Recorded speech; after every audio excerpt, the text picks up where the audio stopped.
Welcome to Two Fools Podcast. This is Drew. And Dave the Head. And today we're going to talk about something that made the internet blow up the other day. It's a rumor. Is it a cat picture? No, it's not a cat picture. Is it two cat pictures? No, they're not hanging from a limb. They're not. Are they wizards? Maybe. Yes. But no, it's a rumor that the indie horror game, what we just recently talked about actually, Five Nights at Freddy's, the rights have been bought by Warner Brothers and a movie is in the works. It's just a rumor, hasn't been fully vetted. Well, it's been vetted by like 4 online air quote magazines.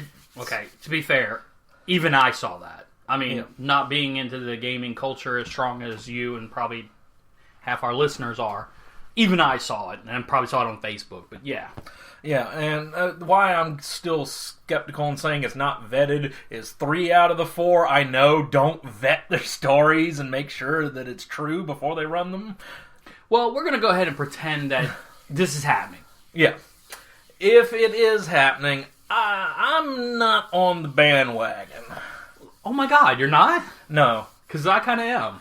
I don't trust Hollywood to do a good job. Okay, well now, this is where we're going to have to sit down and go, what the hell are they going to do? Another terrible found footage movie like the last 5, 6 Paranormal Activities. You think so? Yeah. I think that's a terrible idea. Well, how else? Again, because the idea of Five Nights at Freddy's is you're the security guard. So either they have to actually put a security guard in the movie, or they do it like you're watching from a helmet cam or something, and you are the security guard. Well, now they did that in Cloverfield Monster, and so, I mean, I personally like the movie okay, and HUD as a character. Yeah, I was going to say you did notice that HUD's nickname means heads up display. I did. I think if they do the Five Nights at Freddy's, I mean, realistically, how they present the story is going to either make or break it for a lot of people. Yeah. And I think that if they kind of, for lack of better terms, use one of those old 1980s horror tropes of a few, 2 or 3 people in the store when all chaos and hell breaks loose, and it's like a run survival thing, I think that might work out pretty well. It may. I just have a feeling since the found footage, weird looking through a camera has been so hot in horror recently that's what they're going to go for. Now again, the guy that they're rumoring to direct, it might not, because apparently it's the guy that did the American version of The Ring and The Grudge. Okay, well I saw The Ring, I never saw The Grudge, and The Ring's creeped me to hell out. From both, I saw The Ring, I didn't see The Grudge, but from other friends I heard it was pretty good. Well now you say from the security guard point of view. Yeah. Now what if security guy... Is it Mike? Is that his name? Depends on which game. The first game, you're Mike Schmidt. Okay, so let's go with Mike Schmidt for a minute. Mm-hmm. So Mike Schmidt starts the movie. Hey, I got a new job. Why do I got to take this crappy job? Well, here's all my life problems. You know, I get a good 15, 20 minutes getting to know you. And we find out what Mike's going on. Mm-hmm. And then we shut up all the people who don't know why Mike's staying there. Mm-hmm. And then you go into a good 20-minute clip of the creepiness. And you're already halfway through the movie. Depends. Movie times are getting longer and longer. I don't know. I mean, there's only so much you can stretch out this. There is. Well, so what if he goes to work for the 15 minutes of the film, and there's a lot of creepiness going on, a.k.a. day 1, but nothing kills him. Nothing even comes close. So he goes back day 2, or, you know, his internet-savvy friend tells him about some crap that went there with all the... I mean, there is a lot of opportunity here to really showcase the story that's going behind the scenes and presenting it in a manner that the common person's going to be able to understand, because show don't tell. Yeah, but at the same time, there are other ideas I could see for it, like maybe it's going to be like, this is after the place gets shut down because of all the child murders and the bite of 87, and like kids or something wandering because they hear it's haunted or whatnot and get stuck in there with the animatronics running wild. But there's only so much of the building, so... Right, but now what if they take my idea and cross it with your fear? The found footage. What if Mike in the movie finds footage of other guards. Could be. You get what I'm saying?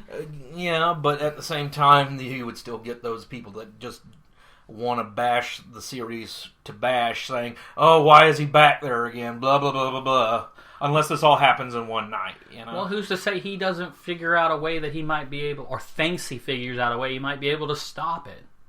Again, some people would ask, would you care? Maybe his little brother or sister disappeared there, and now we know the real reason why Mike's there. What? Well, the theory on Mike is that it's all just his own personal right. hell. I mean, I remember watching that game theory that he's trapped in his mind, and that would be a little too cerebral. I'm trying to remember that Robin Williams movie. Which one? The one that was very cerebral that people just did not get. Once Upon a Dream, I think it was called. I really liked it. I don't recall without more description. Yeah, well, he dies. Okay. And he goes through all these different phases of the afterlife. And it was very cerebral. It was very beautiful. It was very not a normal Robin Williams movie. So everybody goes in expecting to see the chuckles, and it was everything but that. And I just loved it, though I don't remember the name of it. 1 Hour Photo wasn't a normal Robin Williams movie. Yeah, but that was more of a creepy horror thing, wasn't it? Yes. See, I didn't want Robin to be scary, so I didn't watch that.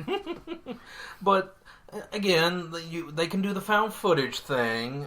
They could do, like, again, it's after all this crap has gone down, and it's an abandoned pizzeria, and some people go in when they're not supposed to. Or I think the main key that they're going to have to do here is pick a shtick and stick with it. Dun dun dun dun dun dun. Hey, but yeah, I'm just not sure about it, because I think that's funny that you like the game so much from what you've seen, and you're not kind of excited to see the movie. And I don't give a shit about the game, but I think the movie's a pretty cool idea. Well, it's not that I don't like the idea of a movie. I don't like the idea of Hollywood doing it, because everyone but Marvel / the House of Mouse is just screwing up constantly, it seems, when it comes to movies. Oh, that's a big statement. I mean, I haven't been able to go to the movies as much as I like to. So I've been out of the movie cycle. I mean, okay, the last movie I saw the last movie that really, the hype really caught me was like that Hansel and Gretel with, I think his name is Jeremy Renner, or Reiner. Yeah. The one who played Hawkeye. I was really wanting to see that. I thought it was going to be pretty cool. And then when I went and saw it, it was, to me, a lukewarm, safe film. Because it was like skirting that PG-13 rated R wannabe. And to me, yeah, I'm older, and maybe their target audience was the teen audience. But I thought they should have just went ahead and made it action, horror, and, comedy. In that order. And what we got was kind of comedy, good action. Their action sequences really held good, and the horror was piss poor. Well, and you also got to take into account, other than, again, the House of Mouse, what was the last video game movie we got? I don't know. Super Mario Brothers. Oh no! I mean, we've had video game movies since then. I'm not recalling. Resident Evil. Those suck. The first one was okay, and the rest of them got rough. I'm sorry, that was just Paul Anderson going, "Look at my wife! Look at my wife! Look at my wife!" I subject that if you remove yourself from the story of the game and take the movies as they stand on their own, they go from good to bad, because that's the same old going to the well too many times for the sequels. I enjoyed them okay. I didn't like them. Resident Evil, story or not, because again, I only played the first one. That was years ago. Story or not, I didn't like them. House of the Dead was crap on a stick. And now William's going to come through the door and start cursing. I don't care. We talked about it. I liked the Street Fighter movie, the Chun-Li movie. I don't care. I don't care. Worst case scenario, again, it got stuck being PG-13, and it should have went ahead and be R. I mean, you're going to make a movie about people kicking each other to death. Go ahead and do it. Mortal Kombat would have been better.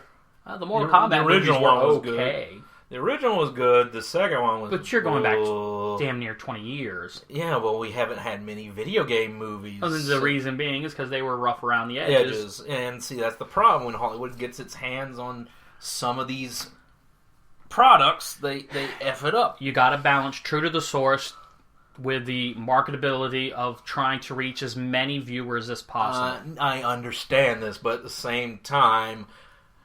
You could say, oh, true to the source but marketable with Transformers, and that's a pile of steaming crap, but yet some people keep watching them. Oh, I enjoyed the first two.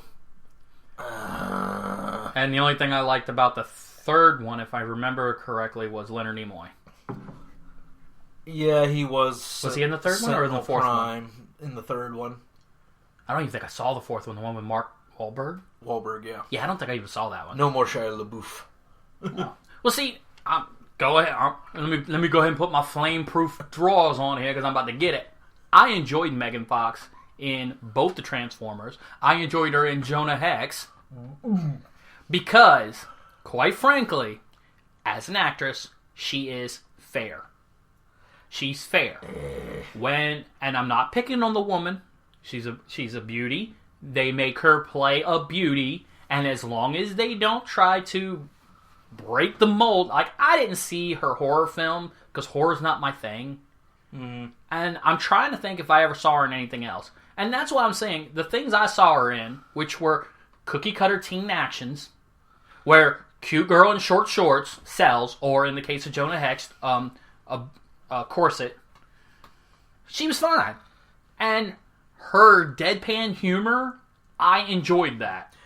I disagree. I do not. That's fine. Yeah, I do not like Megan Fox. I think she's a plank of wood with a good ass and tits, and that's the reason she's there.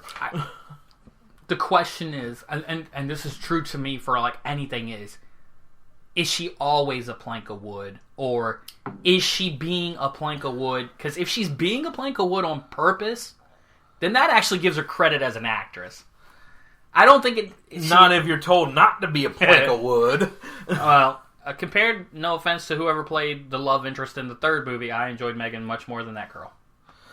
I didn't see the third one, so I can't say anything about her other than she was British, I believe.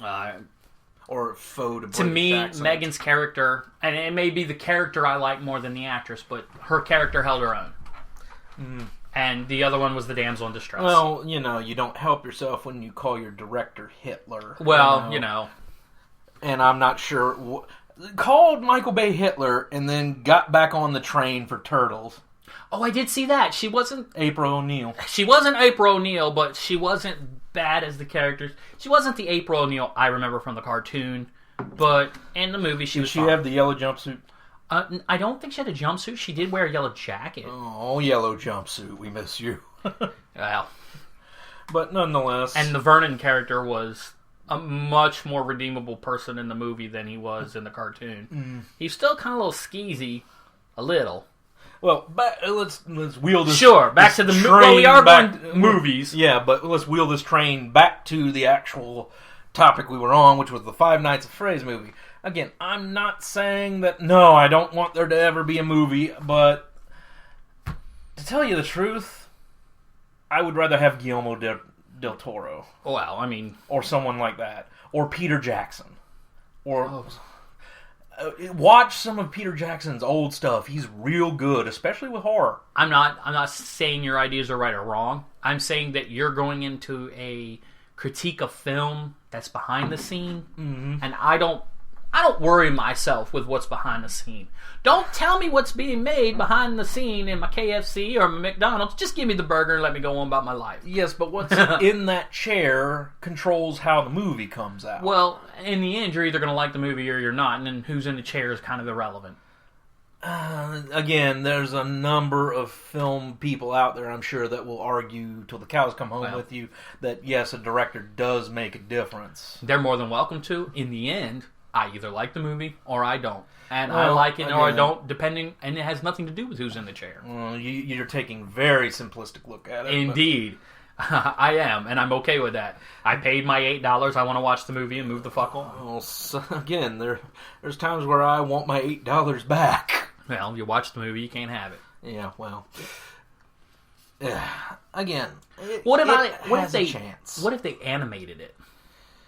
Are we talking a traditional animation, CGI? I don't care. What level of CGI? Just in general. No. Now, me personally, if they're going to film this and they're going to have the animatronics, they need to be animatronics. They need to go ahead and make them creepy fucking robot puppet things that want to eat your babies. Well, seeing as how the best in the biz doesn't get tabbed for stuff like that anymore, it seems. Mainly Jim Henson Productions. That's my opinion. If they're going to make it live action, the robots need to be robots. They don't need to be... Or kind of like the Turtles, where it was the old Turtles, where it's the guys in the suits. Big suits, yeah. And they had the electronic eyes and mouth and whatnot. Sure, I mean, if a dude wants to run the suit, that's fine too. I mean, obviously, most robots in the movies aren't really robots. They're people in robot costumes. Yeah, I'm fine with that. But it needs to be a real physical thing. It doesn't need to be CGI. Now, the flip side of that, if they're going to animate it, then whatever they need to do, they need to do. I'm not a big... I enjoy animated stuff. But I can't be all like, well, the artistic talents of the blah blah era versus the CG. I'm not that guy. Well, seeing as how the main demographic that is part of this, and I'm saying main, I understand there are people like me that are older, but the main kind of demographic for the Five Nights at Freddy's games are teenagers. Okay. That's if you look at the statistics of people that play it, the middle of the bell curve's in around 15 to 18. Really? Yeah. So that means there's people younger playing? Yes, there are people younger playing. Well, look on YouTube. There's a 3-year-old playing it. Really? Yeah. I think it's more the parents going, let's record traumatize our child? Traumatize our child and put it on YouTube for the lulz and the monies. No, we better skip this or I'm going to get on a soapbox. Yeah. But I'm just saying, they're younger, and then there are people like me who are in their 30s and like it. So 15 to 21 is a very good age for the best. I have a feeling they won't animate it because they're going to be shooting for that same demographic, and Hollywood probably feels that the teen to young adult audience would feel an animated movie would be a slap in the face or calling them kids or something like that. I think some people just think too much about that kind of crap. Well, this is the business side of it, because... Okay, I'm about to make you scared. Five Nights at Freddy's, presented by the Muppets. Yay! Gonzo, he's Mike Schmidt. Oh dear God. And Fozzie Bear wants to eat him. Why are we going to worry about that? He'll just blow himself up. Oh, God, my age is showing. I'd love to watch that. Oh, but... Videoed by Fraggles in the walls. Watch this shit, man. As long as the compost heap is not there. Oh, God, that scared me. That scared me as a little child, that compost heap. Yeah. It was like, why is the ground dark? It's not ground, it's trash. Oh, that's even worse. But anyway, again... So, animated, your idea is hell no. No, I don't think they're going to do animated. Now, what do you think about the idea of live action plus the CG aspect? If they put the time and money into the CG, they can make it work. Okay, so now, I'm going to segue here for a moment and listen for a moment. You want them to stay true to the source, right? Correct. Well, the true to the source, this guy made this this game with realistically still pictures in a creepy environment. Yeah. If you break it down, yeah. So, what I'm getting at is, he kind of went a low-tech, atmosphere-driven game. It's more the necessity is the mother of all invention, and I think the movie should probably do that way as well. Kind of an indie feel to it. Yeah, I guess if I have to be pigeonholed in a term, I'll take that. Mm-hmm. I mean, I know I made a Kevin Smith joke before, but... Well, I was about to say, if you're going the indie route, get Kevin Smith. Like I said, I know I made a Kevin Smith joke before, but the guy hawked his comic book collection and maxed all his credit cards and made a movie out of the building that he worked in. Yeah. And it made millions of dollars. And then he went to Hollywood and made about the same amount of money again. Mm-hmm. And he has said many times in his own stuff, look, I don't need $40 million to make a movie. I can make a good movie, $5 million. And And if they are smart, I think they should do something like that. Try to keep it like a low-budget indie film. Because, spend the money where you need to spend it. On the animatronics. But, if you keep it in that Kevin Smith style and can kind of keep the production value, the money spent, because production value is a bit different than money spent. But if you can keep the money spent down, but still have it looking pretty good... Well, let's be realistic. Then they can make a ton of money, even if it's only like that first weekend and then it tanks out a bit. If you watch Five Nights at Freddy's, you're not going to go to see who plays Mike Schmidt. No. I mean, let's be realistic.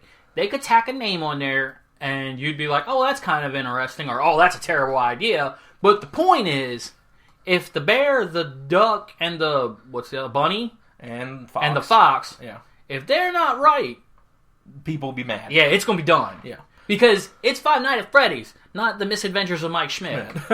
Well, to tell you the truth, if you really wanted to kind of keep with the mysteriousness of the game, whenever you see Mike Schmidt, all you see is up to his chest. I think that would you never see his face. I think that'd be a gimmick. I think that's a gimmick they need to skip. Well, it's just an idea. But it's like when they talked about making the Halo movie, and I don't think they ever did they?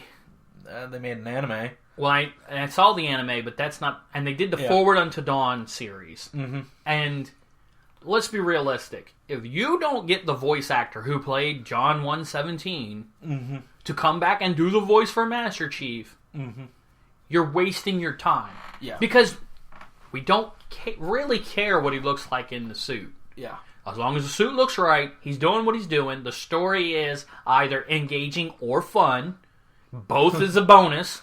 So you say just do what they did in the original Star Wars, put the Scottish bodybuilder in the suit and just dub over with the voice later? I mean, well, hey, David Prowse was a scary fella, and that makes Darth... you add the voice. Mm-hmm. You add James Earl Jones, you got a creepy bad guy. Yeah. Or a very threatening bad guy. The only thing I would say to that analogy is they should have told Prowse in the beginning they weren't going to use his voice. Mm. Well, that's Lucas. Yeah. But I'm not jumping into that pool. Maybe later. But yeah, I mean, this movie. I mean, I think Mike Schmidt's got to be a person. You're gonna have to see him. I mean, I get the joke that you're going for. I get that gimmick. I would say if I could, don't do it. And another thing that has me concerned is I don't know how the audience is going to react because that stupid movie Pixels is about to come out. That's the Adam Sandler project. Video games came back and ate people. Well, came back. Aliens sent them back, and it looks dumb. God, does it look dumb. I was about to say, I think as long as they go, hey, we're a comedy, and we're one of these goofy, dumb comedies, either you're going to like it or you're not. Here it is. Not trying to be pretentious, not trying to be, oh, we're an art film, or we're talking about the culture that has passed. None of that crap. Just make it... Come on, man. Pac-Man tried to eat his creator in the commercial. That was funny to me. Yeah, it is. But and Peter Dinklage. Stop it now! Stop it now! Screw you! And your Game of Thrones! And Peter Dinklage would do that during the Game of Thrones. He'd screw everything. No. Technically, that was Tyrion, not Peter. Can I just have Bolivar Trask back? Ball of what? How's his name? The guy that made the Sentinels. Oh, Bolivar Trask. Bolivar Trask, because that was Peter Dinklage as well. Yeah, in the movie. Yeah. That was... Dude. That was pretty good. He made... In the... Okay. Tangent time! Peter Dinklage tangent. Trask in the comics is dickhead. He's just... I mean, he's a racist little... He wasn't even little, no offense to anybody, but he was a racist little bastard, and you hated him. Mm-hmm. When Peter played him in the movie, you kind of... Understood. Yeah, he made him human. Mm-hmm. And that made him creepy to me. It made him scary. Both the character and the actor. It's like you humanized a bad dude. Mm-hmm. Who in the comics you don't need to, because... And I'm going to say this pun on purpose. It's a two-dimensional story. Mm-hmm. Good guys fight, bad guys fight, good guys win. Sometimes there's trouble, sometimes there's suffering. Then we learned a lesson, we moved on, we were entertained. Whatever your, especially during the 80s. During the 90s, we had anti-hero, and, you move on. Well, let's wheel this train back onto the tracks again. So, the movie Pixels, as long as it's tongue-in-cheek comedy or Hot Tub Time Machine, that's my go-to for stupid comedy. Some people might be like, what does it matter? And I just feel that the audience in general, that maybe doesn't know what about the game, though that's kind of hard nowadays because I think everyone knows about it. Dude, Google put Pac-Man on their page, and you could play Pac-Man. And the main reason I think a lot of people know about this game is because Scott made sure that the mobile versions were made out. You're talking about Five Nights again. Yeah, okay. Yeah. He put them out on mobile as well, and that's one of the quickest ways to get people to know their stuff. Because everybody's just walking around now with their phones and just going nuts with them, so... I think it was the video you watch of Razor Fist. Yeah. He was talking about, the Japanese console market is about done. The Rageaholic on YouTube, plug. Yeah, I like him. He's good. I'm not in his wheelhouse, but I'm enjoying what I'm watching. Mm-hmm. If he ever hears this, that thing you did about Queen, excellent. But he was talking about the consoles and how in Japan they're about dead. Mm-hmm. Because everyone has a phone. Yep. And now they can play games on their phone. Actually, in Japan, everyone has 2 or more phones. You get what I'm saying. Because of Japanese plans where one's better for local, one's better for... Okay. It's just weird plan things. So, I would just be worried that Pixels would put the wrong idea in people's mind. And, again, this is probably years later. I want you to think about something for a moment. I want you to think about something for a moment. Mm-hmm. Who are the main character actors? Adam Sandler and whoever his friends he chose. Adam Sandler, Peter Dinklage. I think his name is James. Last name James. He played Paul Blart, which is coming out again. I think I saw him in the commercial, but I'm not sure. But my point being is, they're all 40 to 50. Mm-hmm. They are the characters that this game movie would have played, They would have been teens. Yeah, again, it's just me being kind of worried on that. But because if it comes out, I want it to be good. But... Why? No, not Pixels, Five Nights and Freddy. Oh, okay. We keep flipping back and forth. I can't keep up. Hold on, I gotta restart Dave's brain. Crank, crank, crank, crank, crank. Put another quarter in the monkey and watch him dance. Da, da, da, da, da, da. All right. But if Five Nights at Freddy's, it does become a movie, I want it to be good. Listen, but I've learned a long time ago about these kinds of movies. Go in with the lowest expectations. Mm-hmm. Best case scenario, you're not let down. It's not. Or no, best case scenario, it's a surprise and it's great. Worst case scenario, it's exactly what you thought it was. Yeah, well, it's kind of hard to tone down your expectations on certain things. I mean, oh, so many bad marriage jokes going through my head. And that's just again, I don't think it needs to be a movie, but if it's gonna happen, it's gonna happen. Well, there you go. If it's gonna happen, it's gonna happen. And it's just trying to figure out how are they going to do it, because I look at it with a lot of possibilities. And then there's other things like, are they gonna just work on the horror, or are they gonna run with a little bit of a thread of the game of dishonest corporate greed? Because that was kind of Scott didn't, focus on that, but as you listen to, like, the phone guy and things throughout the games, you can get that little thread of the Fazbear Corporation is trying to cover up all these bad things. Correct me if I'm wrong, but isn't the phone guy the Scott person? Yes, the original. I don't know about, as they call him, Phone Dude in number 3. Okay. But yes, Scott Cawthon did the voice for Phone Guy. I hope they get him for the movie then.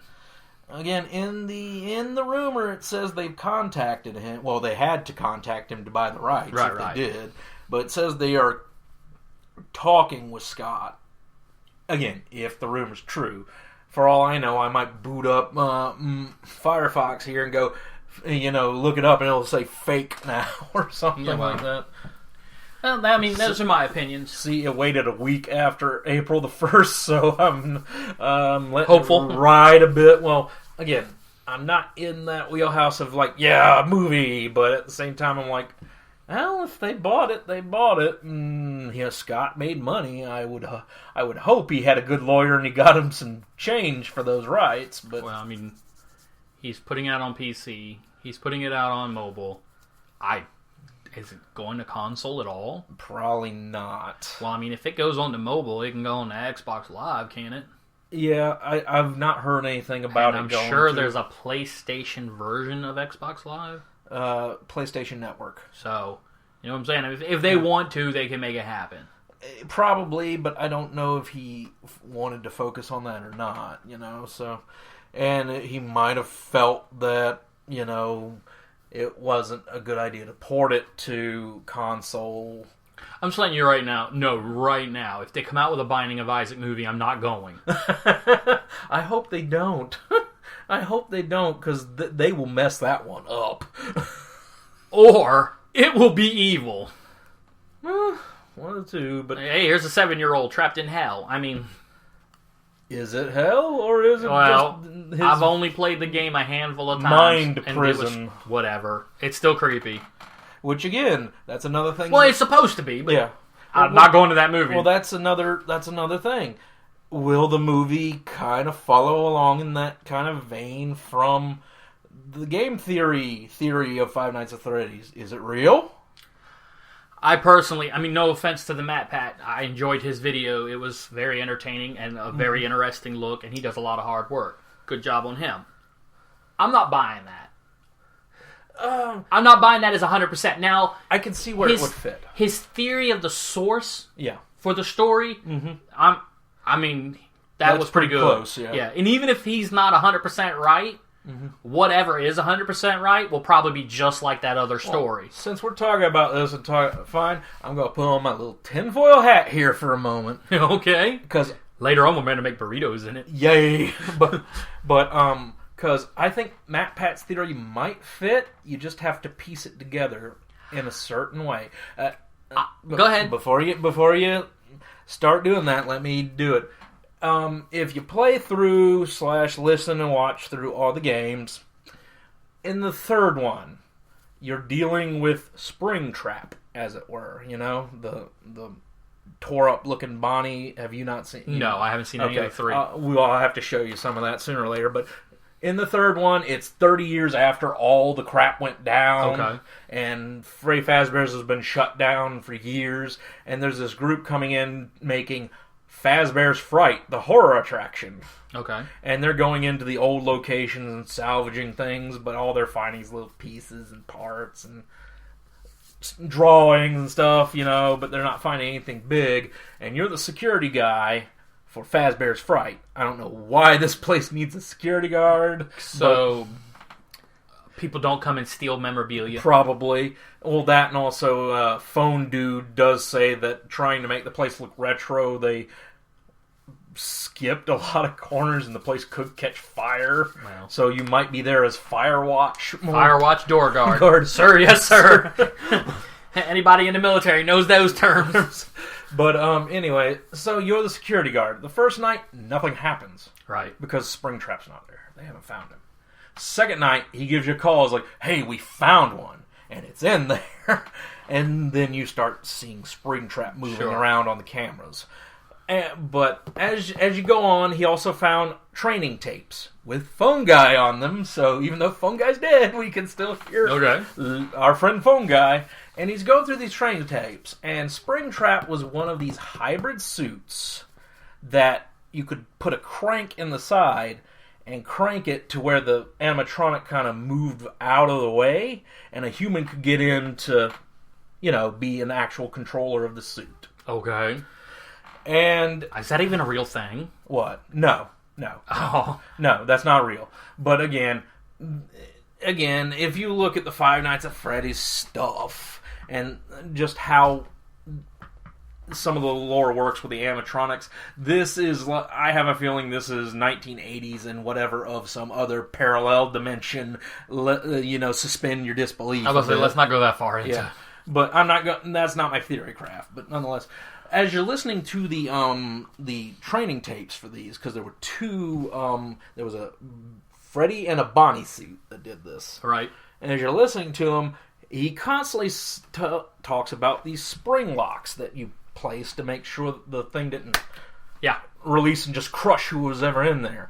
And it's going through it pretty much goes to the point where it's almost, do not look at the spring locks cockeyed or they'll snap and go, you know? Okay. You know, it's one of those, why would anyone ever want to get in this suit? And about the third or fourth night, it mentions there was an incident at a sister site and the hybrid suits are not to be worn anymore. Right. Dude, my industrial lockout, tagout mind is just screaming this is all very bad idea. You know, an incident, and in the train tapes, it's like, if the spring traps go, please try to drag yourself to the employees only area before you bleed out, kind of deal. And that's kind of a little that tongue-in-cheek evil humor. It's tongue-in-cheek humor, but it also has that thread of evil corporation, right, which we love today for some stupid reason, but nonetheless. And so something happened with the spring locks, we're pretty sure. And then the next tape says that employees only area is being boarded up. You're not to tell anybody about it.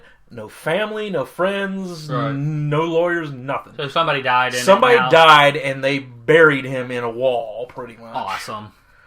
To cover it up. Now, go with me here.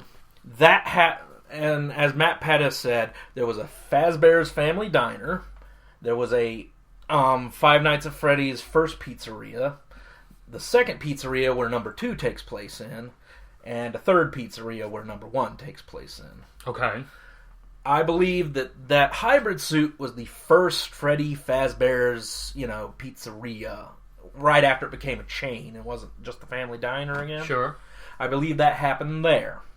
Now, let's say 2 comes along, and this is where the killings start happening. At least I believe. Matt Pat thinks there's more than just 5, but I don't think there is. I think he got that part wrong. Because he was saying that the purple guy killed at the first one and the second one. I was like, no. See, I don't even know the purple guy. I don't know what you're talking about. The purple guy is the killer of the children. Oh. That gets caught. But nonetheless, so say we go to this next place. They've had to... They upgrade... That happens. Bad publicity, because somebody probably saw it and reported it. Or it got out. And, that caused bad publicity. And number 2, the guy says, hey, the old place was left to rot. Right. So that might have been that place. And then they get some more money. They make number 2. Who knows how long that was? It could have been a few years. Could have been 10 years. All right. It's kind of hard to tell. Well, I think people have analyzed the paycheck. Well, the paychecks, but we don't have another game to say when the first pizzeria was before the Five Nights at Freddy's 2 pizzeria. Okay. See, I might got a little confused amongst all this discussion, but it's okay. Okay. There were 4 places. The original diner, the first... That you're never really playing. Yeah, in. that we never see. Okay. Other than a 1 mini game in number 2, we think. The first pizzeria when it franchised. And that's the first game. We haven't seen this one yet. Okay. Then Five Nights at Freddy's 2 with a new pizzeria. And then Five Nights at Freddy's 1 with another a toned down version of, I think, the new pizzeria, because they had to dismantle some things because of budget loss. So 2's kind of a prequel to 1? Yes. Oh. 2 is a prequel to 1. I didn't know that. Because that happens in 1987. Okay. Whereas they figured out the first one happens around 91 to 93. So yeah, number 2 is a prequel. Well, nonetheless, we get to where number 2 is happening. And you're the security guard. Playing there, you're Jeremy Fitzgerald. And weird stuff starts happening. In that one, they make mention, and I'm going to send this over a bit rambling, but nonetheless, in that one, when Phone Guy's talking and telling you about what's going on and stuff like that, the first night he's like, hey, these new animatronics have facial recognition and all this stuff, they can tell a pervert a mile away. And, there's been... Did they say that in the game? Well, they can an offender from a mile away, is what he says.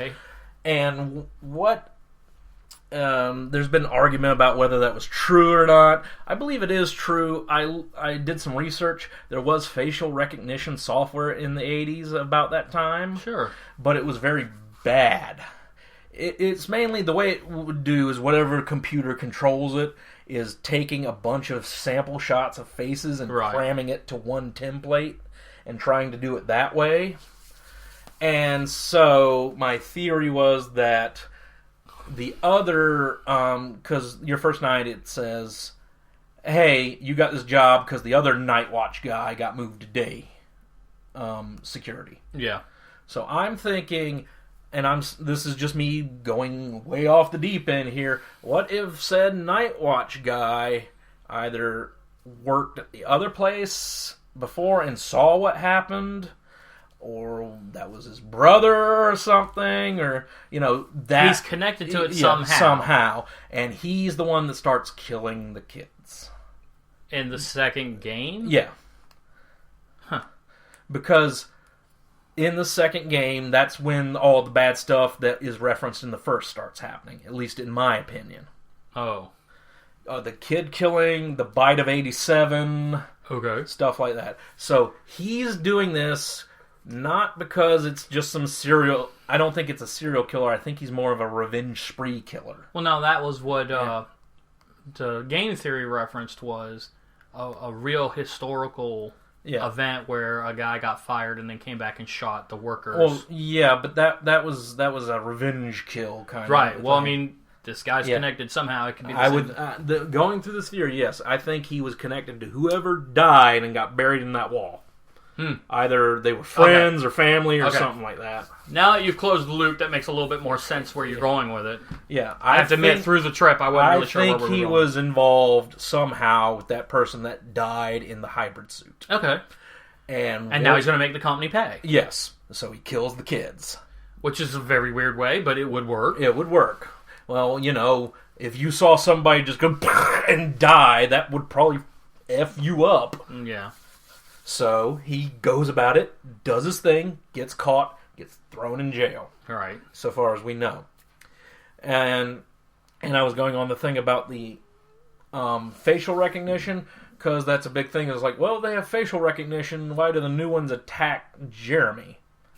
And the way I bind that is both of them wear the security uniform. So if in the day the robots see the other security guy leading kids away and those kids don't come back. Yeah. And then at night they see the same, they can't really tell the face because it's bad, but they see that uniform. And there's no kids. Yeah. So they think, there's the bad guy, get him. That's an interesting... Wow. Now you think about that, if they made the Five Nights at Freddy's video and that was a movie, and that was the whole reason why they were attacking the security guard, because they were on protection mode. Yeah. Well, at least the new ones were. And also in number 2, the old ones don't start moving around till after day 2 and 3 and 4.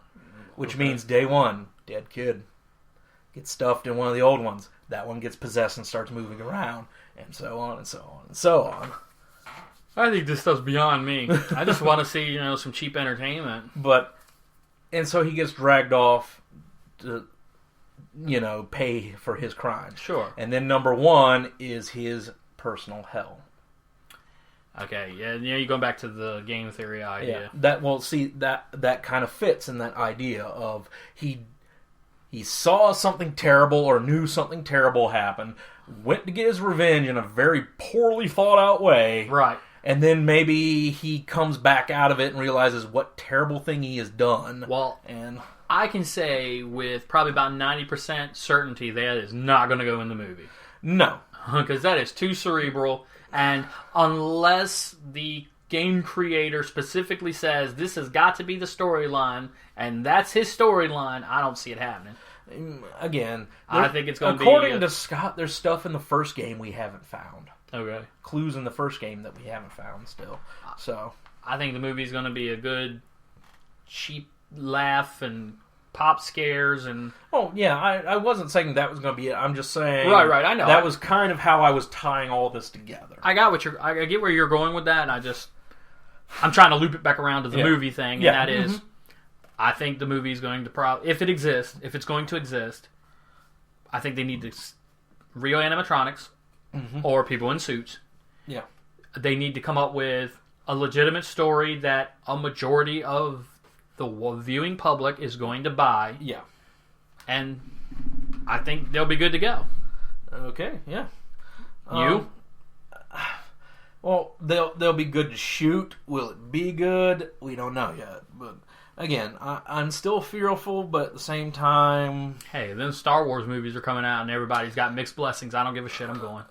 it's Star Wars. I'll see it, and I'll either come out liking it or I'll come out with what I did with the other prequels of that sucked. Well, I think that's all for today. Any final thoughts on anything? I already gave mine. Okay. Well, again, all I would want to ask is that they take their time, they are dedicated, and don't try to just cookie cutter it out. Right. And I think they will get more dividends if they try to go, okay, there's a dedicated fan base here. Let's try to make them happy. Well, even if you don't make even if you don't go in that way, the cookie cutter comment I think is the best idea you came up with. Honestly, is the game's not cookie cutter. Yeah, the movie shouldn't be. Correct. But we know I think how that Hollywood does something. Well, I think that should be the final word on it. Yeah, don't cookie cutter it. Spend some time. The game is special. Make the movie special. Well, it's special to some people, but it's unusual. Yeah, it's different. So that makes it "quote unquote" special in the way I'm using it. Mm-hmm. So yeah, just take some time. Maybe bring in somebody with knowledge of how to shoot it well, but not spend a ton of money. So that way, hopefully, you can get a decent bit of money back from it without doing the Michael Bay. We spent hundreds of millions of dollars, and then if it flops, just take your time. Just let it go. Let it go. Get out of here.